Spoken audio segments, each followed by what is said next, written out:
Falar um pouquinho aqui da Lucélia. A Lucélia, que começou no teatro com 14 anos, fazendo Dom Quixote, Mula Manca e seu fiel escudeiro Zé Chupança. A Lucélia, ela participou de várias novelas, participou de vários filmes, inclusive do Nelson Rodrigues. É a artista que mais representa os filmes do Nelson Rodrigues. E eu queria já fazer uma primeira pergunta e vou deixar para o final quem quiser fazer alguma pergunta para a Lucélia. Nós vamos ter 5 perguntas, então você pode vir aqui se inscrever comigo para fazer a sua pergunta no final da nossa conversa. A Kátia Mezel, que é cineasta, está aqui com a gente para conversar, e a produtora cinematográfica e cultural, a Mônica Silveira. A Mônica, que é produtora da Fliporto e recentemente produziu o Gonzaga de Pai para Filho, uma das últimas obras aí que a Mônica é também responsável. Eu queria começar conversando com a Lucélia, perguntando a ela a importância que ela vê nessa mostra, que fala de Nelson Rodrigues, mas é feita aqui em Porto de Galinhas, na terra de Nelson Rodrigues, que é Pernambuco. Boa noite, é uma alegria estar aqui com vocês essa noite compartilhando. Este é um lugar totalmente especial, um lugar totalmente mágico, que tem uma natureza absolutamente deslumbrante. E, portanto, aí hoje ainda tem uma lua cheia tremenda no céu. Então, realmente, essa noite por si só já está valendo a pena. Obrigada pela oportunidade. Com relação ao Nelson Rodrigues, eu tenho uma relação com ele há muitos anos. Desde o meu primeiro filme no cinema, que foi Bonitinha Mas Ordinária. E eu tenho uma relação muito passional, visceral com o Nelson Rodrigues. Eu tive o privilégio de conhecer esse grande escritor e de conviver até um pouquinho com ele. Ele já estava bem velhinho, bem doente, mas ele participou de várias filmagens do filme Bonitinha Mas Ordinária. Depois também nos visitou no set de Engraçadinha. E o Nelson um pouco que me elegeu como a atriz que vivia no imaginário dele, porque ele reconhecia em mim as características dos personagens que ele escrevia, nos lados da luz e da escuridão, nos lados da bondade, da pureza e da depravação, assim, todos os lados que uma mulher tem na sua alma, o Nelson bota no papel como nenhum outro escritor da língua, nenhum, jamais. E, portanto, eu aprendi muito fazendo os filmes do Nelson Rodrigues. E, por ironia do destino, eu só vim a fazer teatro de Nelson Rodrigues no ano passado, nas comemorações do centenário. E de lá para cá estou fazendo, desde agosto do ano passado, A Falecida e Boca de Ouro. Então é incrível a gente estrear fazendo Nelson no cinema e depois ir para o teatro. Mas enfim, acho que é isso que eu podia dizer, da minha admiração profunda por esse escritor e do meu prazer enorme, meu amor por fazer a sua obra no cinema e no teatro. Bom, vou deixar aqui agora a Kátia e a Mônica à vontade para conversar com a Lucélia, e a gente vai aqui mediando, na medida do possível, a questão do horário e as perguntas do pessoal que está aqui assistindo o nosso debate. Fiquem à vontade. Vou começar perguntando: você acha que o Nelson Rodrigues está cada dia mais atual? O que era pornográfico, o que era naquela época assim, uma coisa espantosa, hoje em dia as novelas incorporaram toda essa coisa desse conceito, de olhar a sociedade dessa forma crítica, e ele se torna cada dia mais atual. E eu acho que isso é quase uma missão, de você estar sempre reciclando Nelson Rodrigues para o povo. Eu acho que você tem uma ligação muito forte, quase de alma, assim, uma missão de continuar a levar Nelson Rodrigues ao povo.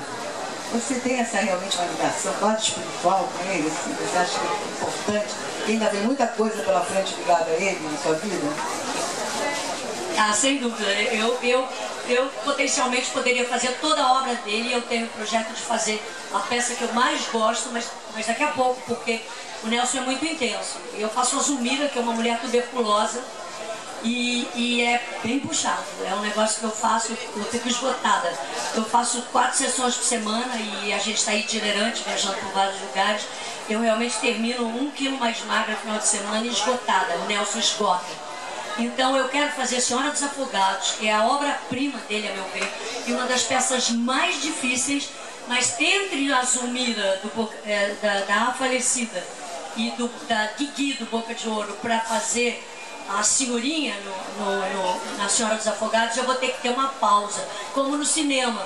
Eu fiz vários filmes do Nelson Rodrigues, aí o Neville um dia me convidou para fazer os 7 Gatinhos. Eu falei, Neville, eu não posso agora, eu não consigo mais, porque é uma coisa emocional, era tão intenso, era tão desgastante, que eu já estava fumando charuto vestida de normalista.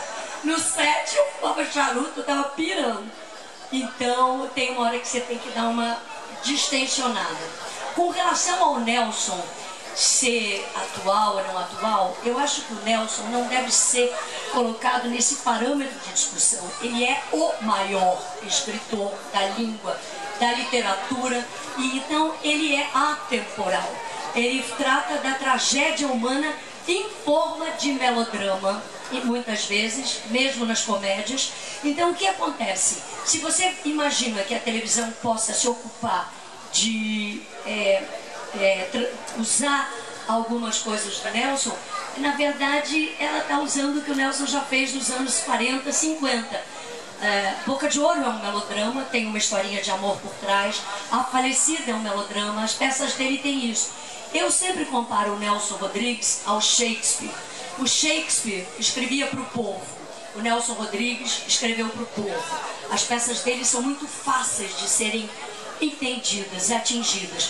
Toda a mitologia da tragédia, incestos, e que as pessoas se chocaram quando ele apresentou Vestido de Noiva pela primeira vez, em 43, em 47. Toda essa mitologia não foi digerida pela sociedade brasileira. Até hoje, se você vai assistir uma peça de Nelson, as pessoas se chocam. Então, ele tem muito para onde ir. Ele pode ser montado e remontado várias vezes, porque ele tem esse tom clássico da tragédia e, em se tratando do que a televisão copia dele, do melodrama.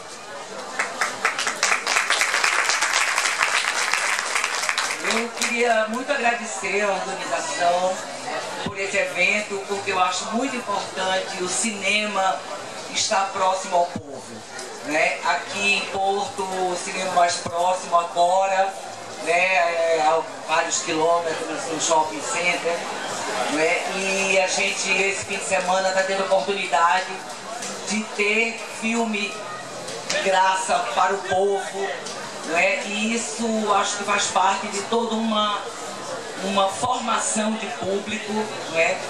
E um estímulo às pessoas de entenderem um pouco mais do seu audiovisual, da sua linguagem. E conversar com o Nelson Rodrigues é uma missão, né?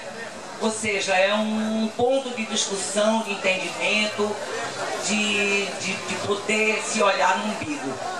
Eu vejo algum paralelo da densidade, da contradição,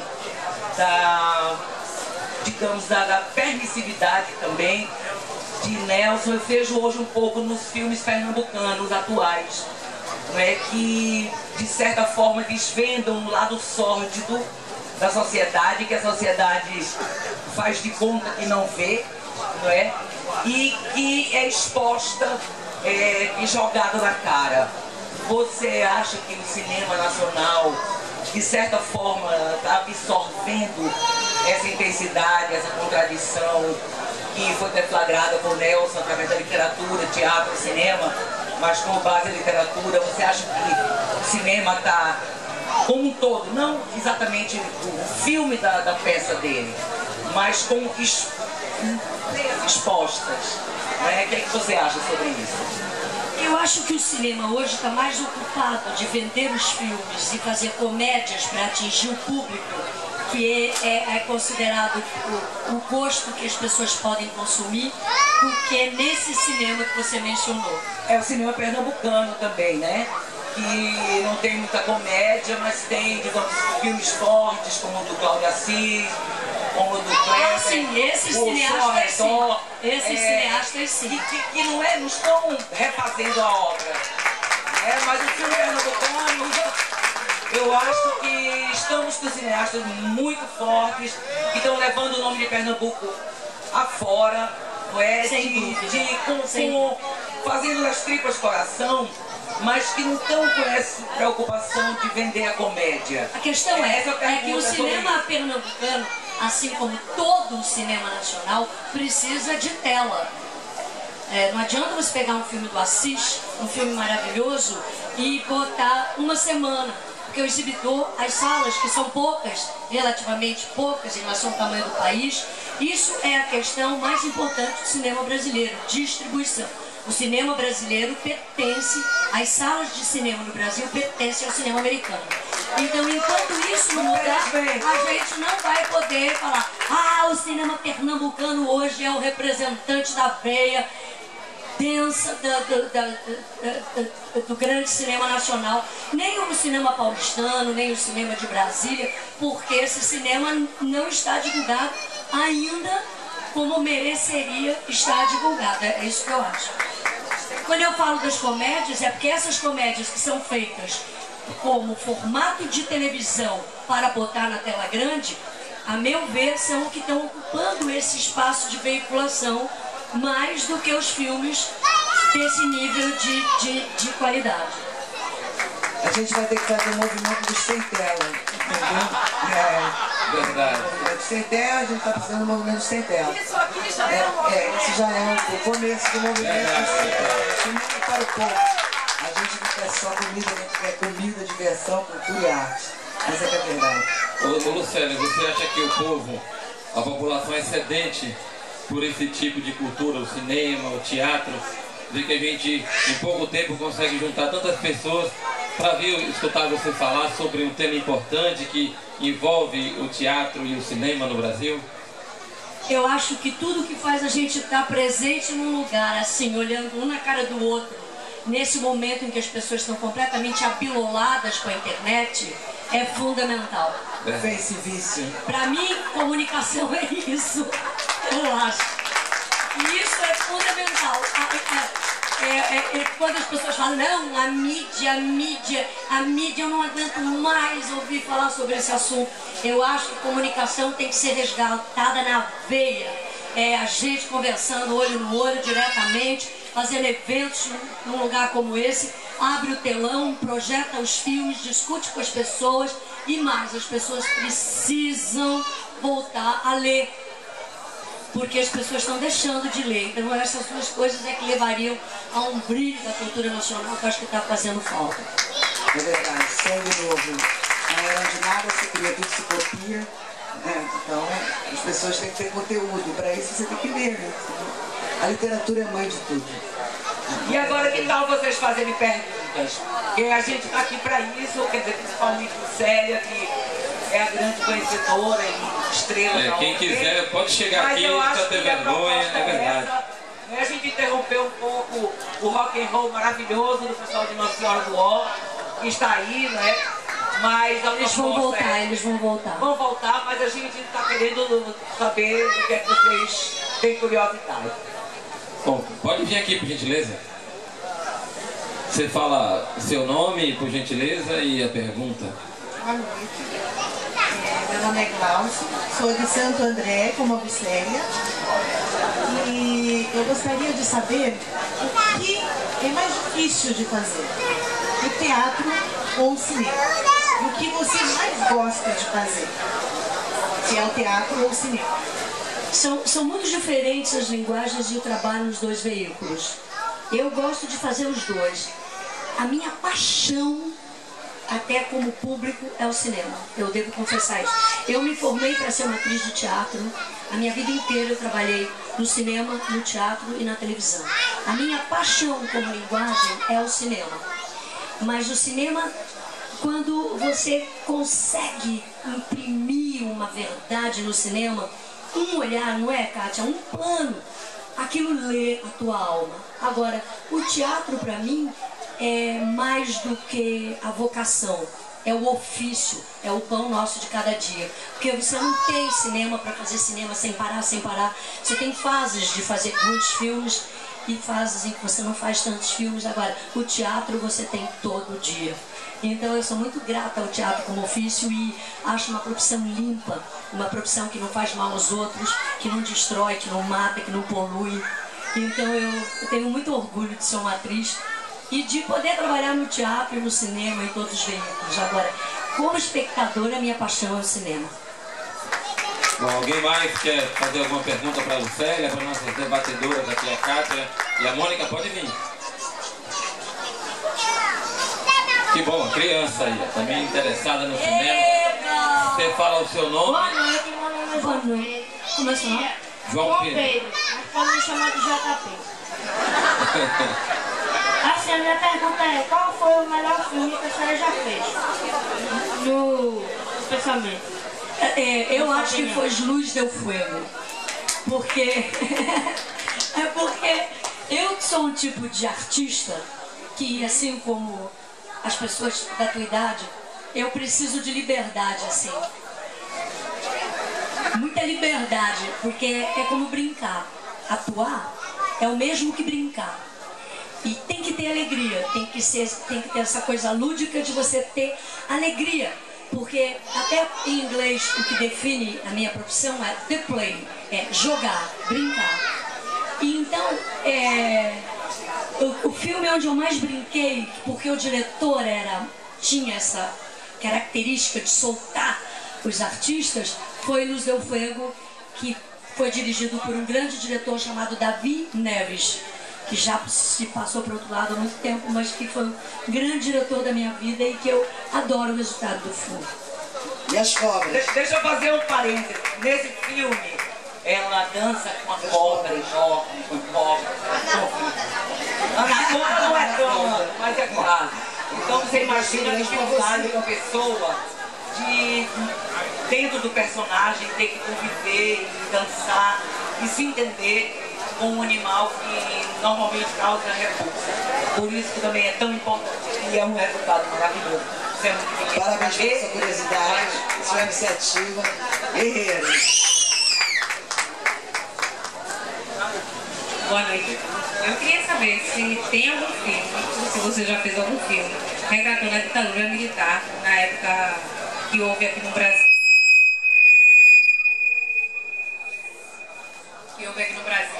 Se você admira algum filme, ou se você já interpretou algum filme relatando essa ditadura militar. Foi de grande importância para o marco histórico. Eu não participei nunca de nenhum filme sobre a ditadura militar diretamente, mas eu tenho na minha história o fato de ter sido militante pela anistia e responsável pelo início do trabalho dos artistas dos presídios e por trazer, junto à Anistia Internacional, os presos políticos de volta para o Brasil. Eu trabalhei, era muito nova, já tinha estreado na televisão, mas eu trabalhei intensamente junto à Anistia Internacional até a volta de todos os exilados ao Brasil e para que saíssem de lá todos os generais. E então eu tenho na minha vida pessoal essa atuação. No cinema não, eu conheço bem o tema. Mais alguém quer fazer pergunta para a Obrigada pela pergunta. Deixa eu deixar aqui com você. Vem mais para cá um pouquinho por causa do retorno. Você fala seu nome e de onde você é. Meu nome é Cleide, eu sou de Recife e não queria fazer a pergunta, eu queria elogiar.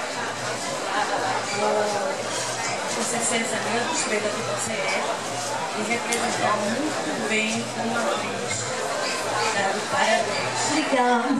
Fiquei aqui hoje, briguei com o meu marido, pedir para ver pessoalmente.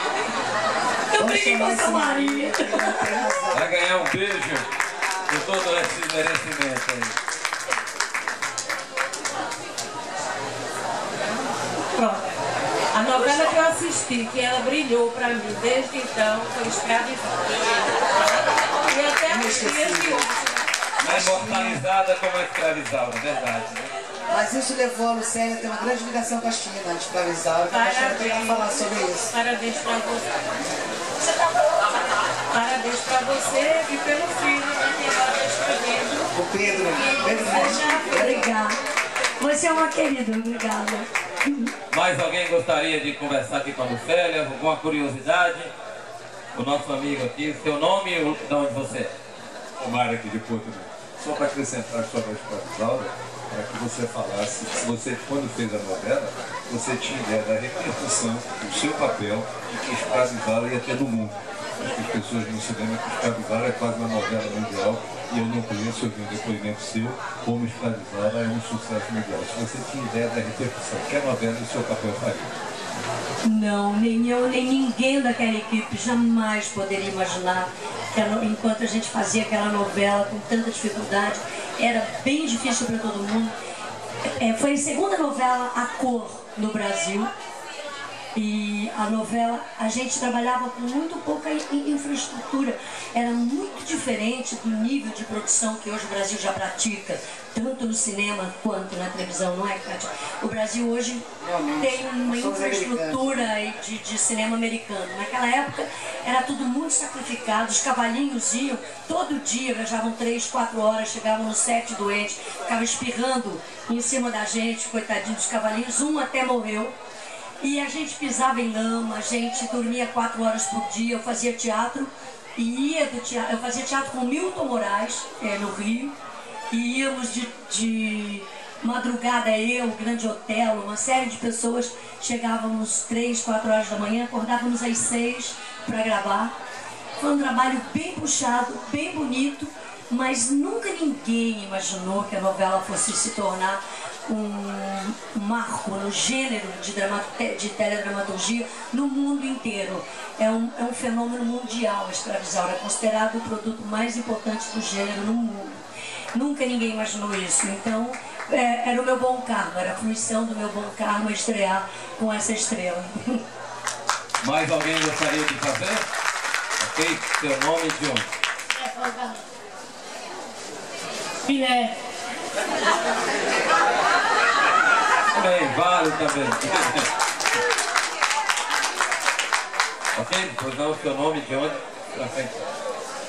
Meu nome é Diego, sou daqui do São Paulo. Eu queria saber de você a respeito da atual conjuntura da novela, principalmente do Globo, né? Porque eu acho que é uma apelação muito grande da beleza, a apelação da beleza física dos atores, e acho que a qualidade realmente técnica dos atores é muito deixada ao lado. Eu acho que é muita beleza e pouco conteúdo. Existe uma apelação muito forte, eu acho, sei lá, Malhação. Fala-se que é uma oficina, né? Mas não consigo enxergar muito talento ali. Eu queria saber a sua opinião, não sei se tem alguma... A profissão de atores no Brasil está muito desvalorizada. É quase uma raça em extinção. Porque o que aconteceu é que os atores, antigamente quando a gente decidia ser ator, você tinha que se formar. É uma profissão em que você tem que aprender algumas coisas. Você tem que aprender a usar sua voz, você tem que aprender a usar o seu corpo, você tem que aprender métodos de criação e indução de personagem. Não é uma coisa que você pode sair de um reality show e se transformar num ator numa novela. Hoje em dia, a realidade da televisão passou a ser essa. O que acontece é que isso não são atores mais. Há ainda os velhos atores, os velhos de guerra, que estão lá segurando, mas na grande maior parte das atuações, hoje o Brasil tem a cultura da celebridade, o que destrói o trabalho dos atores. Atores não nasceram exatamente para serem celebridades. Você virar celebridade deveria ser fruto do seu trabalho natural. Se você é bom ator, se você desencumbe bem um papel na televisão, no teatro, no cinema, você se transforma num nome nacional e internacional, se você tiver realmente qualidades para isso, e a sua carreira vai ser construída. Hoje em dia não, isso acabou. Hoje em dia qualquer pessoa que tem uma oportunidade de... Eu vou te falar frontalmente, eu acho um desserviço à cultura do Brasil, o Big Brother. Porque isso é o que transforma tudo nessa zona. Eu desde que o Big Brother se transformou nessa febre de audiência, eu recomendo a vocês, desliguem a televisão. Por favor, desliguem a televisão. Porque desde que eu comecei a ver como o Big Brother estava se transformando num produto cultural e influenciando as pessoas que veem isso, eu parei de ver televisão. E eu acho realmente que isso deu defeito. Muito bem, você vai tomar conta da vida dos outros, Deus em vez de tomar conta da sua, né? Precisa resgatar a profissão de atores no Brasil. Muito bem, é verdade. A era de celebridades explode, não tem conteúdo nenhum. As pessoas fazem sucesso por 5 minutos apenas, mas como não tem conteúdo, tem que vir uma coisa nova no lugar e sem conteúdo de novo, aí vira a cultura trash, do lixo, que está epidemizando, tanto na área não só na TV, mas a música também, tem muita coisa que precisa dar uma filtrada. Eu gosto de cultura trash, mas não pode confundir atores com isso. Mas os atores que também eu acho que estimula a você decidir sobre a vida do outro. Está em jogo no Big Brother, é a vida, né? É a permanência na casa. Então estimula você ter a decisão sobre o outro. Em vez de você estar cuidando da sua vida, dos seus filhos, das suas relações, dos seus amigos. O voyeurismo, o culto ao voyeurismo. Voyeurismo, é a inquisição total para mim, é adestramento da inquisição. É você passar a viver a vida do outro e se sentir com o poder de poder decidir. Não, eu ligo e mando o fulaninho sair. Eu acho isso muito pernicioso, realmente. Bom, nosso tempo está indo embora, Lucélia, as pessoas querem conversar mais, mas eu queria, antes de encerrar, fazer uma perguntinha para você sobre as frases de Nelson Rodrigues. São frases marcantes, frases que muitas delas chocam às vezes quando são escutadas, porém elas existem, estão aí. Eu queria ler aqui pelo menos umas 2 ou 3, como: tarado é toda pessoa normal que pega em flagrante. A grande, a perfeita solidão exige a companhia ideal. E a mais importante é a liberdade, é mais importante do que o pão. Uma frase dessa. E tem aqui: o homem começa a morrer na sua primeira experiência sexual. Queria que você comentasse um pouco essas frases marcantes. A unanimidade é boa. Vou te falar, você nem pegou as melhores. As frases do Nelson são obras-primas. Elas têm muito senso de humor. Eu agora, no meu iPhone, fotografei várias e botei no ar porque são genéricas. Eu não lembro de cabeça. Vale a pena vocês conhecerem a exposição. Vamos dar uma olhada na exposição. Ninguém resiste a uma grande paixão. Não é isso, não é isso.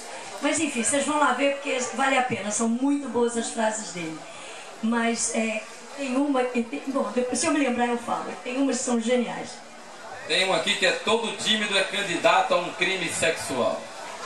Não é isso? Eu peguei aqui, saíram 100 frases. Tem uma que é assim: né? Todo canalha é magro. É um pouco invejosa, né? Tem um aqui que é: o marido não deve ser o último a saber. O marido não deve saber nunca. Enfim, são várias frases. Ou a mulher é fria ou morde. Sem dentada não há amor possível. Sem dentada não há amor possível, eu adoro. Enfim, são várias. Foram separadas 100 frases na